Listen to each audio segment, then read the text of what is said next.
My dear friend, I hope all is well with you wherever you are, and I hope God is keeping his hand of protection over your family. In Colossians chapter 1, reading verse 16, the Bible tells us, "For by him were all things created, that are in heaven and that are in earth, visible and invisible, whether they be thrones or dominions or principalities or powers. All things were created by him and for him."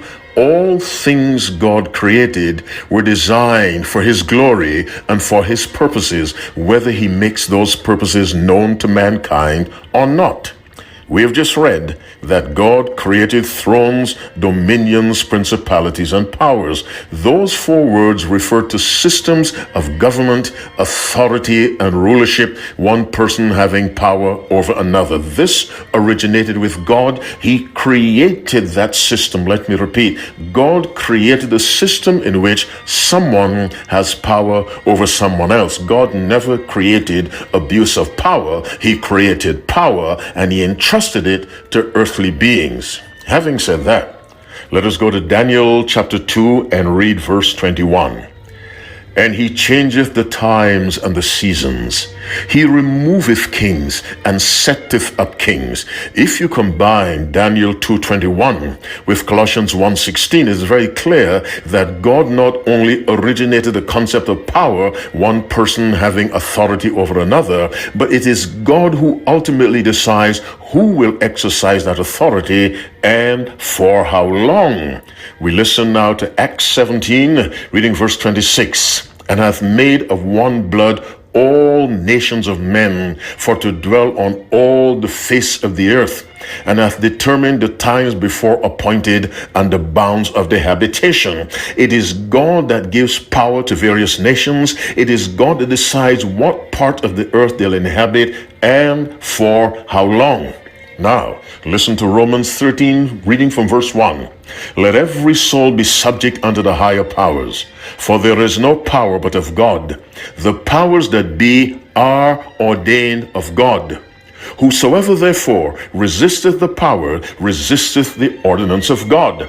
Now listen to God's amazing grace, page 59, paragraph 5. "We are to recognize human government as an ordinance of divine appointment and teach obedience to it as a sacred duty within its legitimate sphere."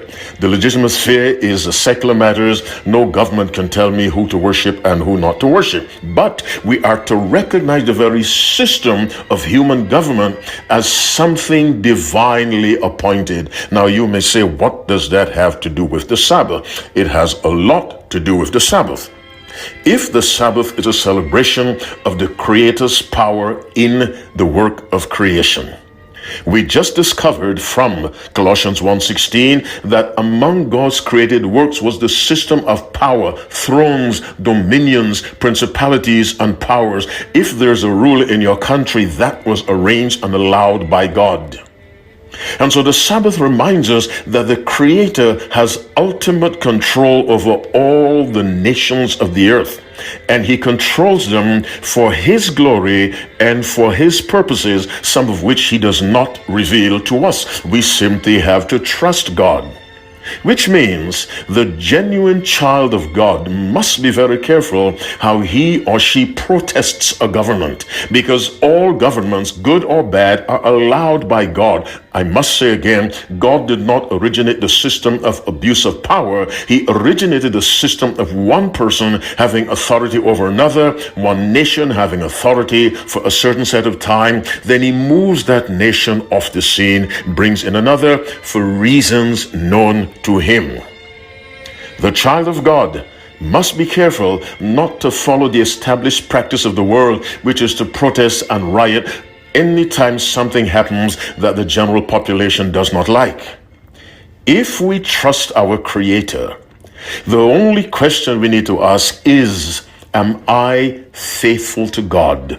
Not who is in power, not who is ruling, not who's wielding the scepter, but am I faithful to God? If the kingdom of Judah had been faithful to God, they would never have been conquered by Babylon. They were conquered by Babylon, you can read this in Jeremiah 17:19-26, because they violated his law. Let me repeat, the critical question for you and for me, my listening friend, isn't which government is in power.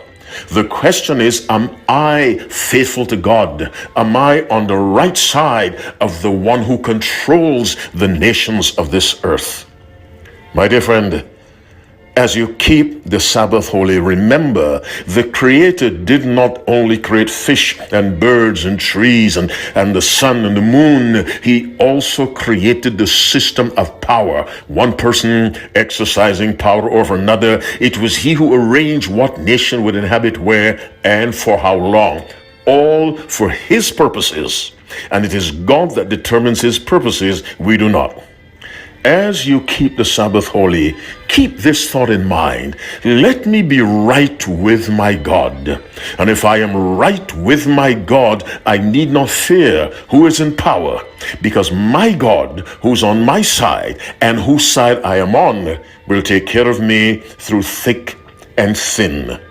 My listening friend, may the Lord bless you as you enjoy the peace of mind of knowing that your God, the Creator who created the system of power and authority and government, He will watch over you. He'll protect you. He'll sustain you regardless of who is in power if you are right with Him. And the only way to be right with God is to obey Him. And since these audios target the Sabbath, I urge you, the Creator of power and systems of government is the one who said, remember the Sabbath day to keep it holy.